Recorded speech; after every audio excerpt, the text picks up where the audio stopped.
Agora sim. Agora sim. Tá? De nada. Então vamos lá.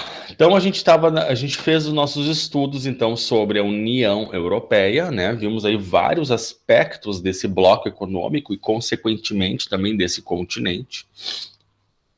E hoje nós vamos começar a sair um pouco da Europa, tá? Mas não completamente. Vocês vão entender por quê. Então nós vamos começar o nosso novo conteúdo. Não é esse aqui, é esse aqui. Também não é esse aqui.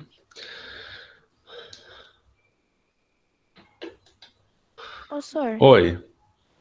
mas tu parou na explicação na página 109. Tu iria começar o desemprego e a adesão na Ah, União nós não Europeia. terminamos ali? Ah, tudo bem.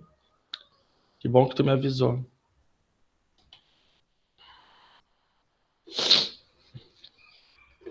Desemprego?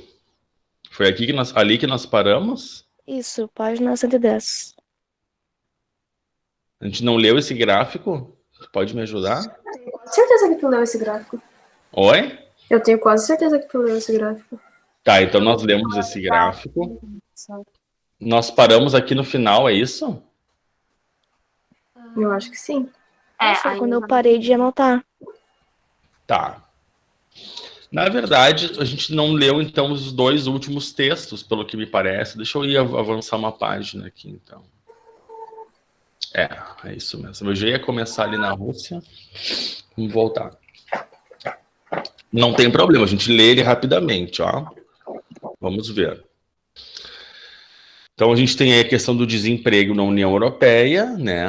O desemprego está bem elevado nesse continente. Temos aí mais de 17 milhões de pessoas desempregadas, tá? Na União Europeia. É considerado um desemprego, isso é um desemprego de 7,6%, tá? E nós já vimos também que os trabalhadores mais desempregados, então, são os trabalhadores jovens, o pessoal mais jovem, então, que a gente até acho que viu nesse gráfico aqui, que a camada das pessoas mais jovens está em azul, né? E ela aparece bem acima, ó, das outras camadas de população de trabalhadores. Vimos aqui também alguns dados de alguns países, como cresceu ou diminuiu o desemprego nos países europeus. Então, nós temos aí os dados de 2007 e 2017, com um intervalo de 10 anos. Nós vimos que alguns países o desemprego cresceu muito, como é o caso da Grécia e da Espanha, por exemplo, que o desemprego, olha aqui, ó, o desemprego mais do que dobrou com relação a 10 anos atrás, tá? Nós temos alguns poucos países, como a Polônia, por exemplo, ó, onde o desemprego ele diminuiu, caiu pela metade.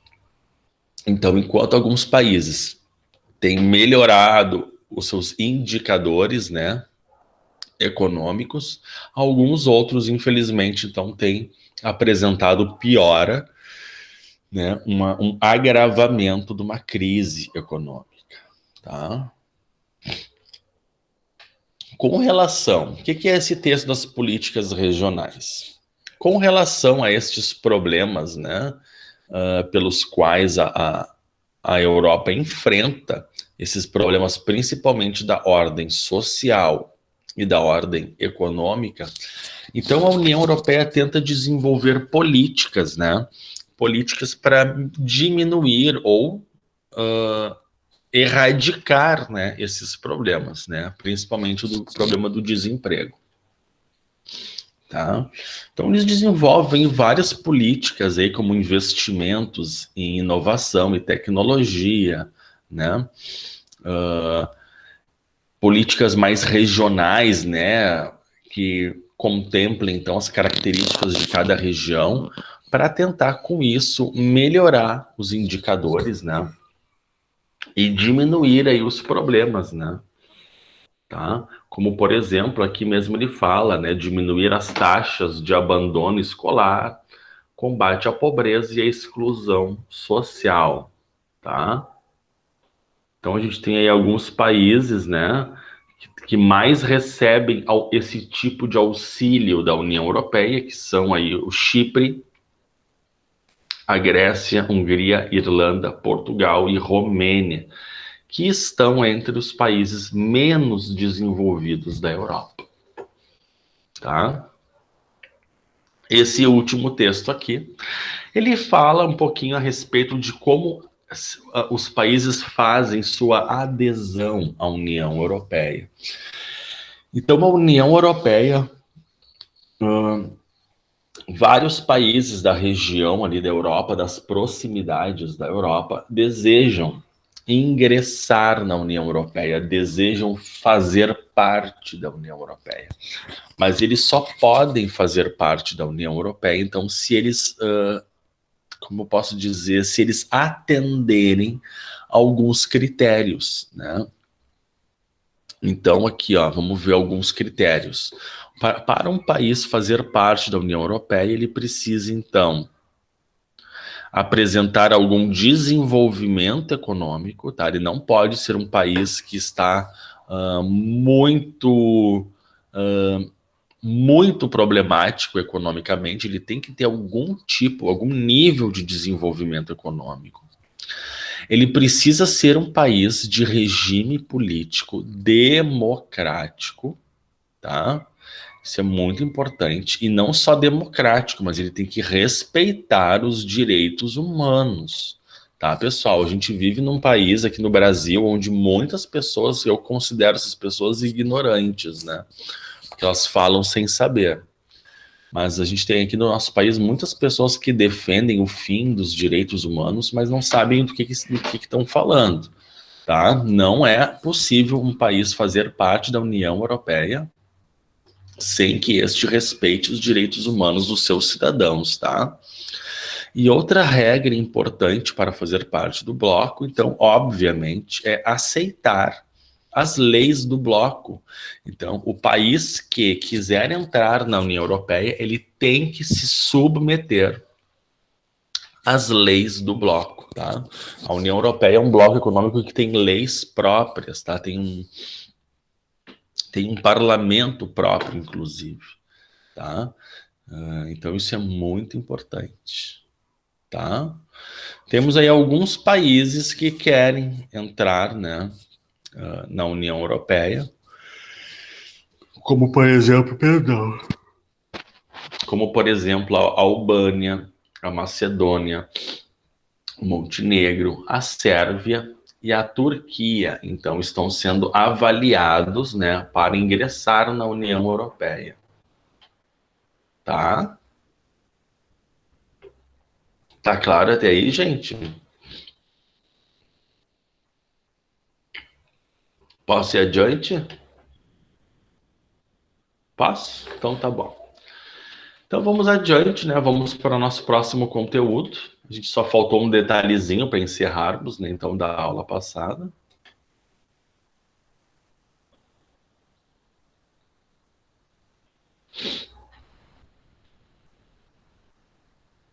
Ô, Sor, Oi. só deixa eu te fazer uma pergunta.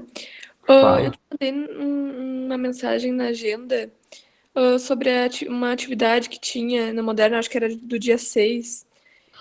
Ah, tá. Isso, fala, querida. Só que daí tu não me respondeu, daí eu não sei se eu te mando, se eu posso te mandar ou não. Deixa eu olhar aqui. Não, tu pode me mandar sim. Tu me desculpa se eu ouvi sim a tua mensagem, tá? Não, Deixa eu abrir. Eu vi, eu não respondi porque eu fiquei de abrir o LMS para ti. E eu, no fim, eu me esqueci. Confesso para ti que eu me esqueci. A gente tem muitas coisas, mas eu olho para ti agora bem rapidinho, pode ser? Tá bom. Aham. É do dia 5. Eu acho que era do dia 5. 5 ou 6. Tá. Eu vou arrumá-la para ti, tá? Daí tu já tá com essa atividade pronta, Yasmin. Uhum. Tá. Então eu vou arrumar para ti só para tu fazer o envio, pode ser? Aham.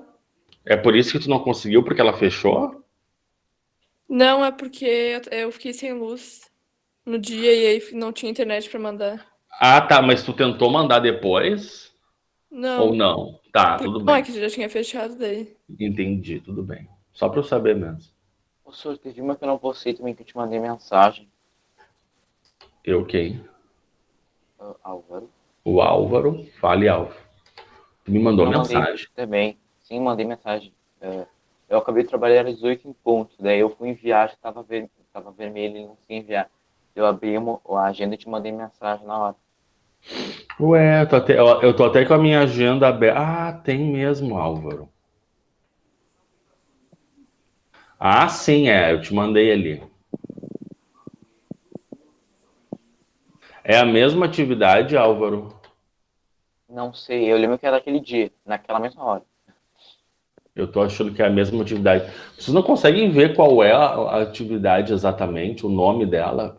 Só um pouquinho. Senhor, eu posso olhar aqui, mas aí vou demorar um pouquinho, eu já te digo daí. Tá, olha então, porque daí eu já resolvo isso agora, meu amor. A minha é aquela que tinha que fazer analisar uma reportagem, não sei o quê. Isso, a última, né, do texto, ver uma Isso. reportagem e o texto. Ah, tá, eu acho que é a mesma. Daí, se for a mesma, melhor ainda, eu resolvo os dois problemas numa. Sim, senhor, é a mesma, essa daí mesmo. Tá, então relaxe que o senhor está arrumando.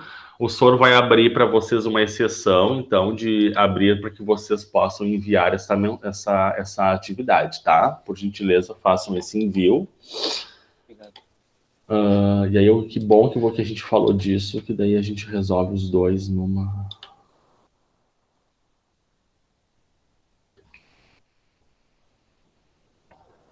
Políticas ambientais europeias.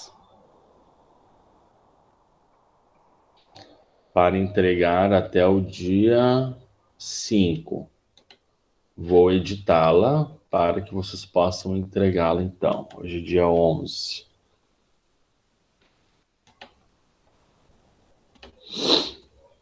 Então tá, gente.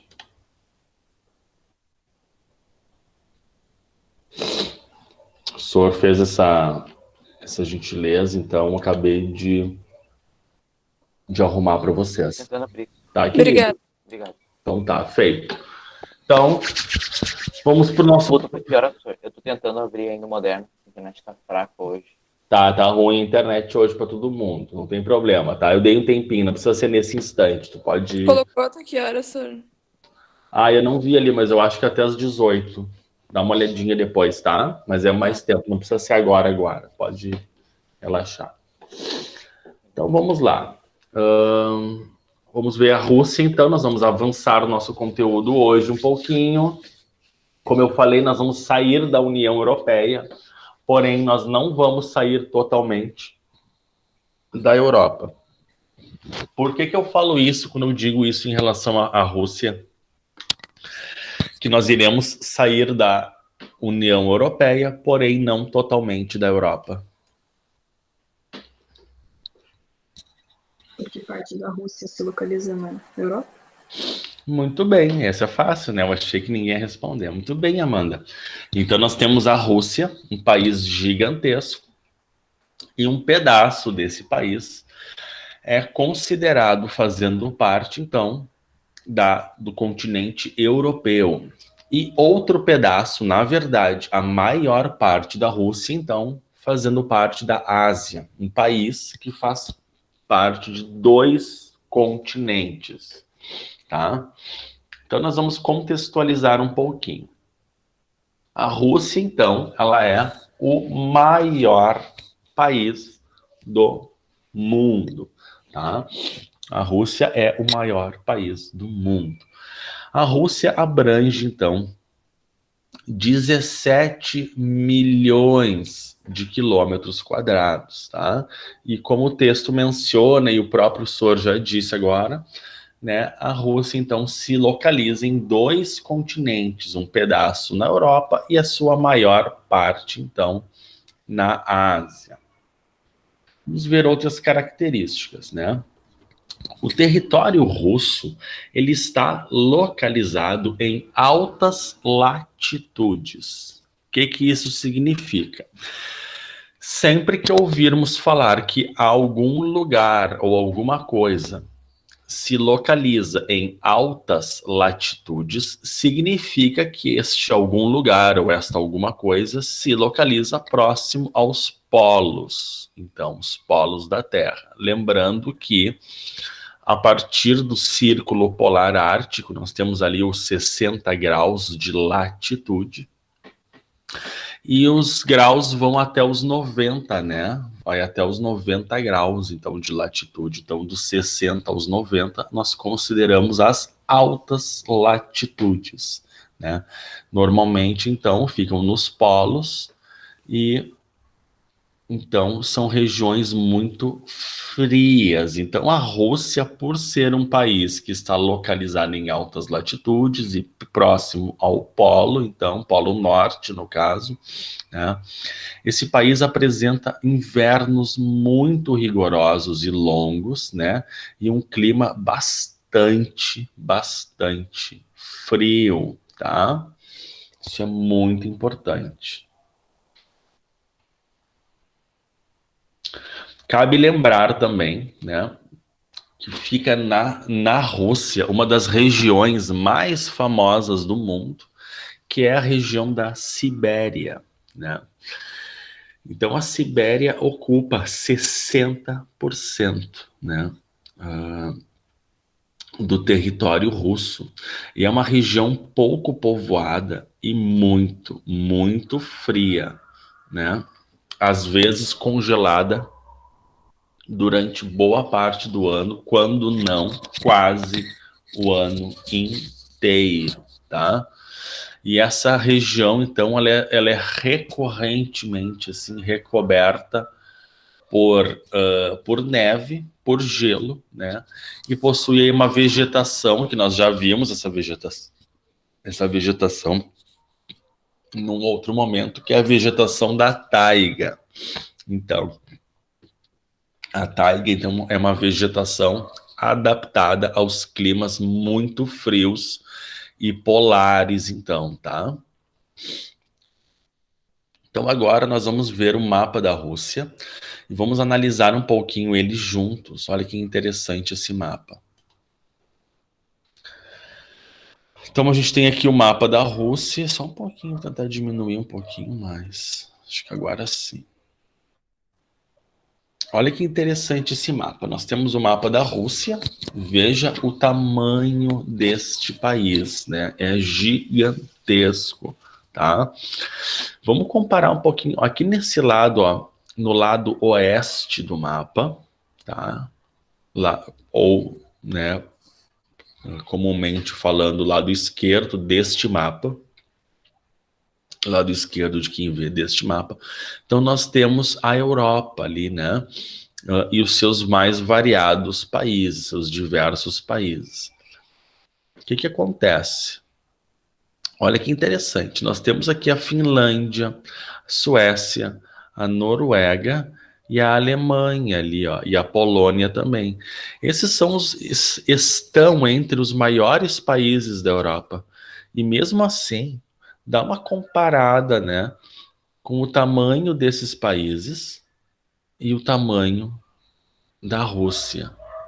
Quase que não se compara. Então, esses países aqui, eles aparecem bem menores, né, do que o tamanho do território russo. Então, vamos ver alguns aspectos. Então, a gente tem aqui na porção oeste, então, a Rússia fazendo parte, mas também fazendo fronteira com a Europa, tá? Nós temos mais nessa região aqui no sudoeste russo. Então, a Rússia fazendo fronteira ou com proximidade com o Oriente Médio, tá? E nós temos também, então, a Rússia fazendo fronteira, então, com a Ásia Central, de uma forma geral, fazendo fronteira com a Mongólia, por exemplo, fazendo fronteira com a China, tá? Aqui está a China, Cazaquistão. Lembrando também que aqui está o Japão, ó, onde eu estou passando o mouse. Então, aqui está o arquipélago do Japão. E lembrando também aqui, ó, que a Rússia faz fronteira também com a Coreia do Norte ali, ó, Nós temos as duas Coreias aqui, ó, nessa região, dois países bem famosos no mundo, né? E a Coreia do Norte ali também, ó, fazendo fronteira então com a China e com a Rússia, tá? Eu gostaria de destacar também que aqui em cima, ó, aqui bem ao norte, nós temos o Estreito de Bering, que é onde a Rússia quase faz fronteira com os Estados Unidos, ó. Tem só um bracinho de mar ali, ó. Um pedacinho, vamos dizer assim, um pedacinho de água. São algumas dezenas de quilômetros, né? Onde a Rússia, então, quase faz fronteira com os Estados Unidos, né? Engraçado que são dois países que foram inimigos durante décadas aí, né? Mas eles quase se tocam ali, né? Numa proximidade bem grande ali, naquele ponto ali. E também cabe destacar, então, a região siberiana, que é esta região, esta porção mais ao norte, né? Mais para o leste e norte do país, então, a região da Sibéria. Temos aqui, então, ó, a cidade de Moscou, que é a capital russa, e aqui um pouquinho mais ao norte, a cidade de São Petersburgo, que junto com Moscou são as duas cidades mais importantes da Rússia. Moscou e São Petersburgo. É como se fossem a São Paulo e o Rio de Janeiro. Na verdade, Brasília e São Paulo, né, porque é a capital. Mais ou menos essa é a importância dessas duas cidades para a Rússia, como, por exemplo, Brasília e São Paulo têm para o Brasil. Tá? Então vamos avançar. A Rússia possui uma população bem grande, né? Então a população russa passa dos 144 milhões de pessoas. Mas eu gostaria de fazer uma ressalva aqui, né? Que apesar de ser um país bastante populoso, ainda tem vários países com muito mais população que a Rússia. Um exemplo disso é o próprio Brasil, né? Nós temos um território bem menor que o da Rússia, tá? E ainda assim nós temos muito mais população. Nós temos mais de 210 milhões de habitantes, né? E a Rússia tem 144 milhões, tá? Lembrando que a maior parte da população russa vive na região mais oeste da Rússia, então, na região russa mais próximo do continente europeu, então. Aqui nós temos uma foto da cidade de São Petersburgo, com a sua catedral, que essa catedral aqui ela é muito famosa pela sua arquitetura, né? Por ter essas torres aqui diferenciadas, eu não sei o nome dessas torres, mas é bem clássica essa imagem aqui dessa catedral aqui em São Petersburgo, na Rússia. O país Rússia, né, então tem sofrido aí, passado por movimentos populacionais, né? Então, a Rússia sofre, vamos dizer assim, alguns deslocamentos populacionais devido aí a sua busca por um equilíbrio econômico, né? Assim, houve algumas crises econômicas, algumas crises de emprego, desemprego. Existem algumas regiões mais desenvolvidas do que outras. Então, com isso, suscitou, né, algumas movimentações, algumas migrações. Nós vamos entender um pouquinho disso agora. Então, a gente tem algum mapa aqui, tá? Que nos remete, então, às migrações, aos movimentos migratórios na Rússia. Então, o que mais se destaca são, primeiramente, as setas verdes, que significam, então, migrações internas, pessoas que vivem dentro da Rússia, em alguma região, mas querem migrar para outra. Então a gente percebe que a população do leste russo, tá, costuma migrar para o oeste. Então a população do leste russo migra para as regiões um pouco mais próximas do continente europeu, ó. que é a região mais desenvolvida do país, tá?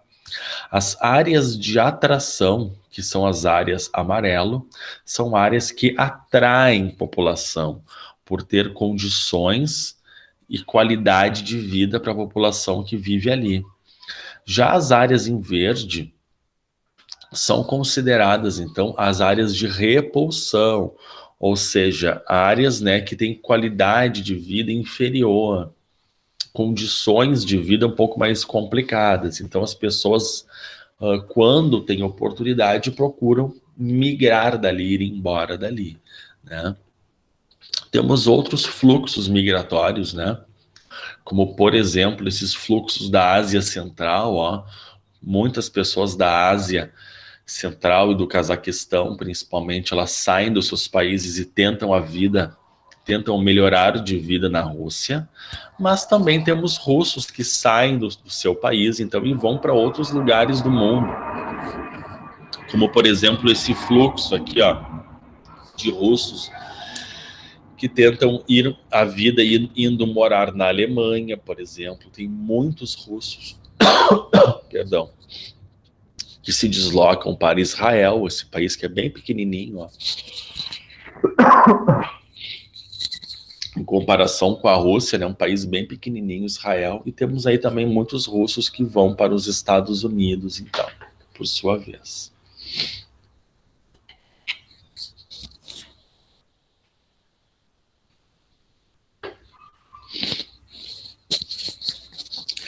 Vamos voltar, então, a ver alguns aspectos, né, naturais da Rússia. Então, a Rússia, ela é um país, tá, gente, extremamente abundante em recursos minerais e energéticos, tá? Então, a Rússia, ela é o segundo maior produtor de petróleo e gás do mundo, tá, gente? Então, isso já torna a Rússia um país de destaque mundial, né? Na quantidade de reservas minerais que esse país possui. Além do petróleo e do gás, ele possui também a segunda maior reserva de carvão do mundo. Então, isso aí é muito importante. A Rússia tem muito recurso natural. Isso é inegável. Muito mais que muitos países, tá? E também tem outros recursos minerais, como, por exemplo, aqui falando, né, dos diamantes, então, minério de ferro e níquel, por exemplo, tá? Casualmente, esses recursos se encontram nas regiões mais frias, né, do continente, nas regiões mais frias desse país, né, principalmente na região da Sibéria, na região norte, né? Então, para poder trabalhar com esses minérios, extrair esses minérios, né, se exige, então, muita tecnologia, muito conhecimento técnico, então, tá? Porque o frio dessas regiões dificulta o trabalho, né?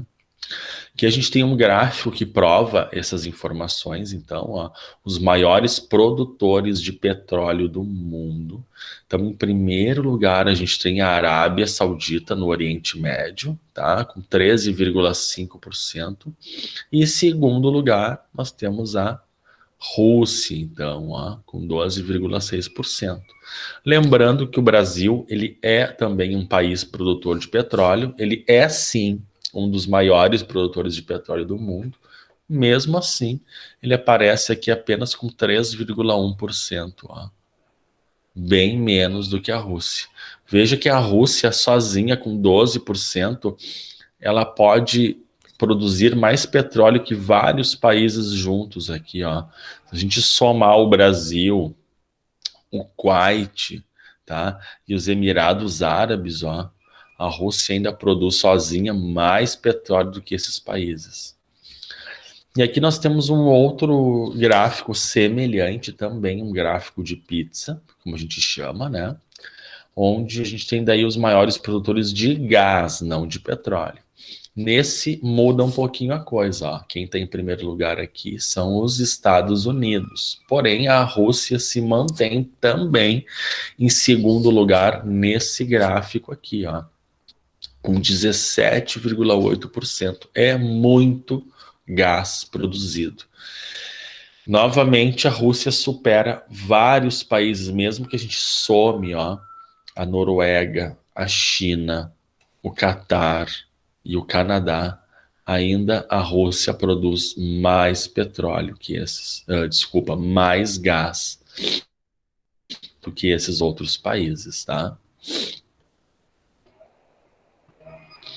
Então nós vamos encerrar hoje, vamos tentar encerrar, eu vou tentar, não sei se eu vou conseguir ver tudo hoje, mas nós temos esse mapa aqui, que é o mapa da Organização do Espaço Russo, um mapa bem importante para a gente analisar eles juntos, tá? Vamos fazer isso agora.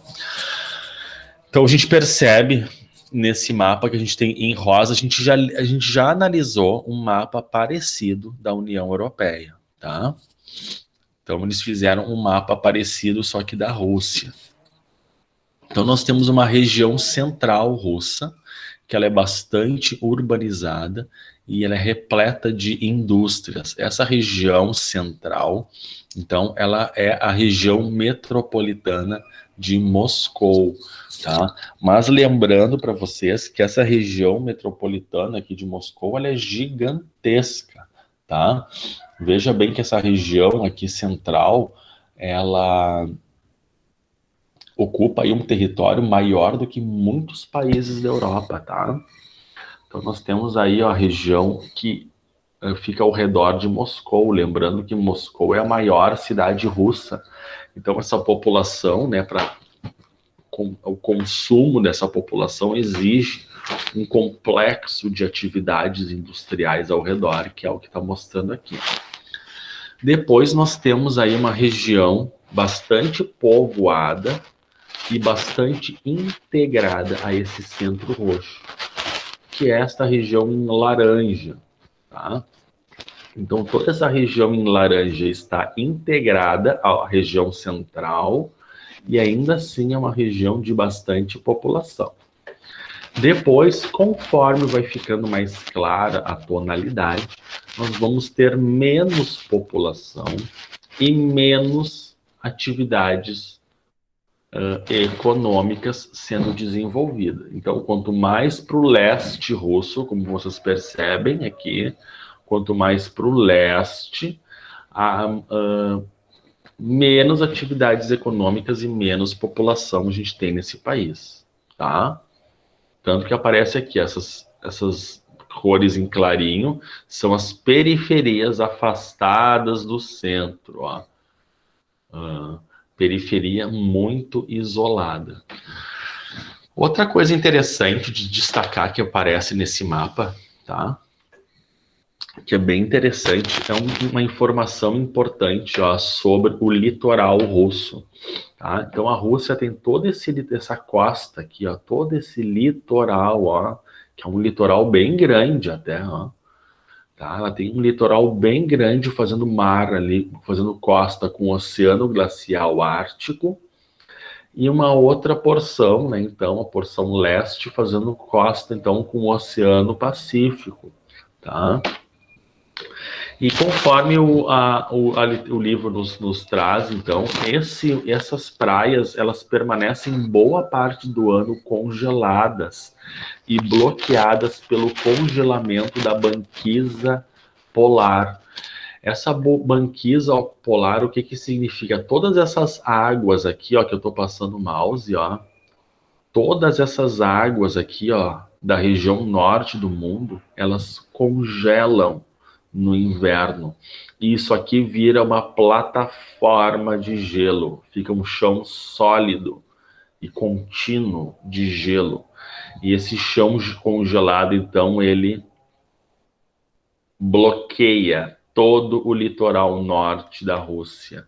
Então não tem como barcos chegarem ou saírem, né? Que não tem como andar de barco, não tem como tomar banho de mar, porque a água fica congelada, grudada na beira da praia, e assim vai até o interior do oceano, né? Dá para tu caminhar, dá para ir até, às vezes, dependendo, né, se se a banquisa estiver bem firme e congelada, tu pode ir de um continente para o outro, né? Caminhando por cima dessa banquisa de gelo que se forma aqui nesta região, tá? Então tem aí uma curiosidade, né, bem interessante sobre o litoral russo, porque isso é uma informação geográfica com a qual nós aqui brasileiros não estamos acostumados. Em qualquer época do ano que a gente vá para o nosso litoral, seja em qualquer estado do Brasil, as águas estão sempre líquidas, né, quentinhas, entre aspas, quentinhas, né, muito mais quentinhas que as águas russas, né. Então, o nosso litoral está sempre pronto para o nosso banho ou para nossa navegação, né? Já na Rússia não é bem assim. Então, nem sempre a água lá tá para banho. Se bem que eu vou ser bem sincero com vocês, tá? Nem sempre não. Na verdade, eu acho que o litoral russo nunca está para banho, tá? Essa que é a verdade. O litoral russo, ele sempre está com as águas bem próximas do congelamento, tá? Se a água não está congelada, ela certamente, mesmo no verão, vai estar bem perto de estar congelada, tá? Vai estar bem poucos graus, podem ter certeza disso. Lá nessa região, assim, faz frio quase o ano inteiro, tá? Deixa eu ver um pouquinho vocês. Gente, o Sor não conseguiu terminar hoje o conteúdo, tá? Na verdade, eu estou observando que o nosso tempo aqui ele encerrou, né? Chegou 10 horas. Vai faltar só um pedacinho que eu vou deixar para a próxima aula, então, tá? Que é esse pedacinho aqui a partir do mapa, ó. Tá? Eu vou falar um pouquinho da desintegração da União Soviética, então, na nossa próxima aula, tá? Pode ser? Alô, senhor. Então tá, queridos, que assim dá tempo de vocês fazerem esse intervalinho de vocês, às 10 horas, tá? E aí fica só um pedacinho para a próxima aula, tá bom? Se vocês tiverem alguma dúvida, alguma coisa para falar para o senhor, podem mandar mensagem, tá? Tchau. Então tá, meus queridos, grande beijo, boa manhã para vocês. Tchau, façam os estudos, não esqueçam. Tchau, queridos.